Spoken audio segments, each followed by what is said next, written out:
Welcome to Business Talk here on Business Tech, South Africa's #1 business news website. And when we talk about the future of South Africa's automotive industry, I think the conversation tends to focus on things like vehicle sales, exports, electric vehicles, the arrival of all of these new global brands. But underneath the bonnet of all of that sits a much more fundamental question. Who's going to service and repair and ultimately lead this industry over the next decade?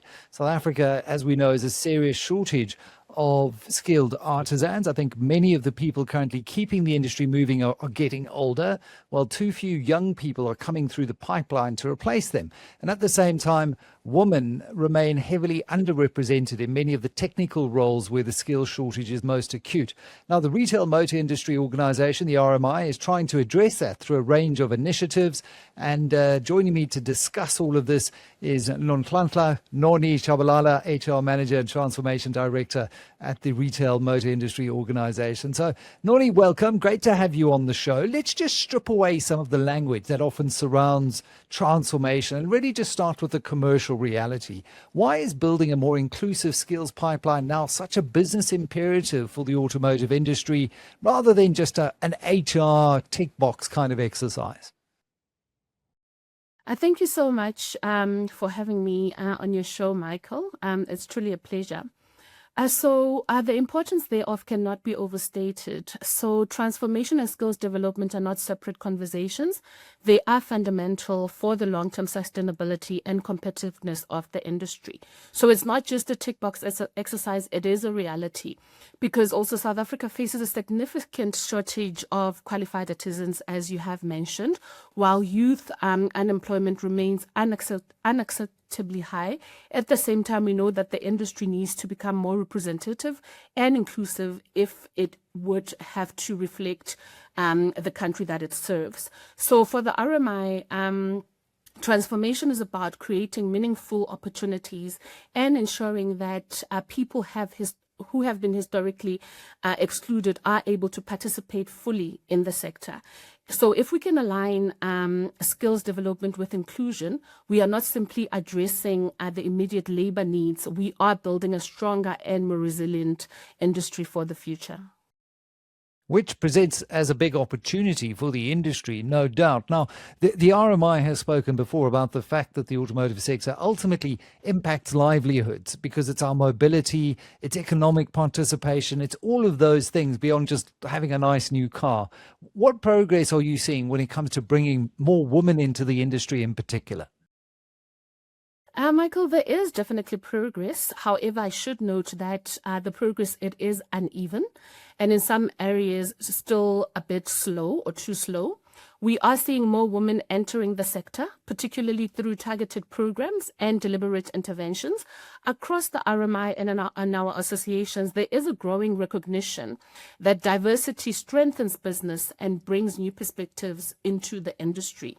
So just in terms of statistics, today women represent around 30% of the automotive workforce, which compares favorably with the global markets. That is encouraging, but we know that there's still considerable room for growth, particularly in technical and leadership positions. What is encouraging, however, is that the conversion has evolved beyond awareness. We are beginning to see measurable action, structured initiatives, and a genuine commitment across stakeholders to drive this change. Well, 30% is higher than what I thought the number would be. So clearly we are seeing progress, but barriers obviously remain. So what would you say are some of the biggest challenges that women continue to face in entering and advancing within the automotive industry? We do have a number of barriers, and they are often systematic rather than individual. Just to name a few, access to funding is still a huge barrier. Underrepresentation in technical and leadership roles, and a long-standing perception around gender all continue to present challenges. In some instances, there's still a gap between policy as well as lived experience. However, I should say that the encouraging part is that the industry is increasingly acknowledging that these realities and working collectively to address them.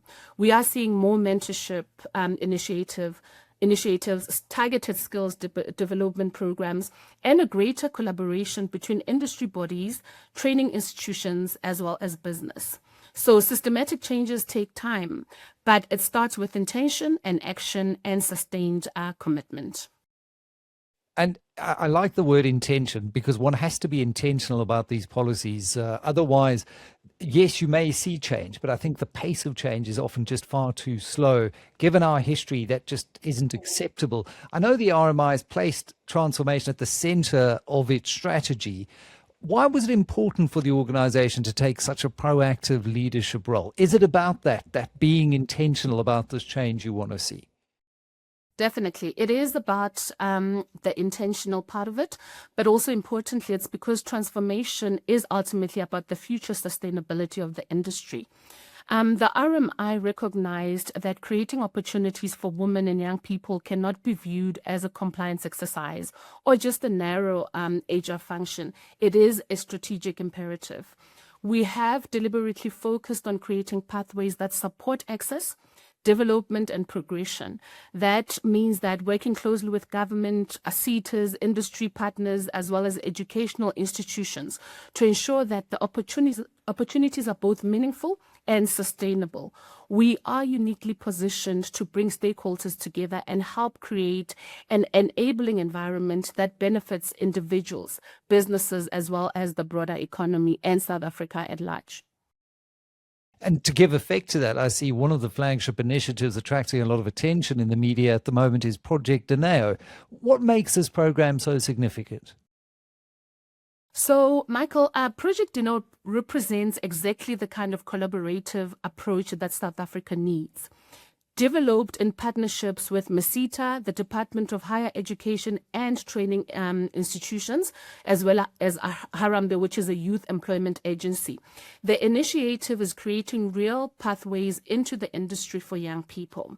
So the program in its essence aims to train 300 young people over 3 years with the deliberate emphasis on women, youth with disabilities, and previously disadvantaged communities. Importantly, this is not just about training. It is about creating employment opportunities and building careers. Ultimately, success should be measured not only by how many people complete programs, but by how many go but it should be measured by how many go on to build sustainable livelihoods within the sector. So that's what Project Dineo is essentially. And I love that thinking. I think for too long we focus on inputs and we're not measuring the output. So, when I talk to people about enterprise and supply development, we say, well, we've had so many hundreds or thousands come through our programs, but then I ask them how many actually got purchase orders, how many set up sustainable businesses, and then you get a shrug of a shoulder to say, well, we did it on the inputs, but we're not measuring the output. So for me, that really is the right way of going about things. Now, I'm not as close to the sector as you are, but I don't think there are that many initiatives that really celebrate women in your sector. Why are initiatives like the RMI's Women Driving Change event so important, therefore? It is because visibility matters. In a historically dominated sector like ours, excellence amongst women can often exist without recognition. So dedicated platforms like the RMI Women Driving Change help close that visibility gaps. Programs such as the Women Driving Change do more than just celebrate women achievement. They create role models, shift perceptions, and demonstrate that women belong in every part of the automotive value chain. Equally important, they create networks and communities where women can support each other, learn from one another, so that the collective momentum plays a critical role in driving a long-lasting change. And I guess, the one thing we need to be mindful of is we can fall into this trap of focusing on awards and focusing on leadership position. But I think much of the industry's success rests on thousands of people whose contributions are rarely seen. How important are these everyday role models in your industry? Sure, they are important, absolutely, and they are absolutely essential. So I should say that industries are not built on hours, they are built on consistent daily effort. Across workshops, dealerships, panel shops, and offices throughout the country, women are contributing every single day through their professionalism, resilience, and expertise. Many are also mentoring others and are creating opportunities for the next generation. Their impact extends far beyond their own roles. By showing up, excelling, and helping others succeed, they are actively reshaping perceptions and contributing to a more inclusive industry. And just as we wrap up, Noni, it's great to see how this strategy has really informed the way you're approaching being as intentional and as inclusive as you can be. Because I often look at the automotive industry. We have spent a lot developing that industry. It is of a global standard. You know, one of our top export industries outside of minerals and agriculture is automotive. So it's really something to be celebrated, but it's got to be inclusive. So if you look over the next 5 to 10 years, what does success therefore look like for the RMI, and how confident are you that the sector can really accelerate transformation from where you are today? I'm not only confident about the success in 10 years' time, I'm also excited about it, because success would mean creating an industry that is both globally competitive and truly representative. It will mean seeing more women in technical and leadership roles, stronger pathways for young people entering the sector, and a greater participation by women-owned businesses throughout the automotive value chain. It will also mean addressing those systematic barriers that I spoke about more effectively and embedding inclusion into the business strategy rather than just creating or treating it as a separate initiative. There is still much more work to be done, Michael, I should say, but momentum is building. Industry bodies, government, SETAs, and private sector partners are collaborating more closely than ever before. Not a single organization can achieve this alone, but together we have an opportunity to create meaningful and scalable change. This is not simply about transformation for transformation's sake. It is about building an industry that is stronger, more inclusive, and better equipped for the future. If we get that right, the entire sector stands to benefit. Absolutely, because South Africa certainly doesn't lack young people looking for opportunity, and equally, Of course. the automotive industry clearly doesn't lack demand for skills. So the job is, how do we build that stronger bridge between the two, and to make sure that that transformation is not measured just by the good intentions on the inputs, by the outputs, the qualified artisans, the sustainable careers and the growing businesses, and the much broader pool of people able to lead the industry into the next chapter. Nonhlanhla Tshabalala, thank you very much. HR Manager and Transformation Director at the RMI. Ben, great having you on Business Talk, sharing a little bit more about how you as the RMI are thinking about bringing your piece of the puzzle, or the bridge, I should say, to solve for this particular challenge here on Business Talk. Take care.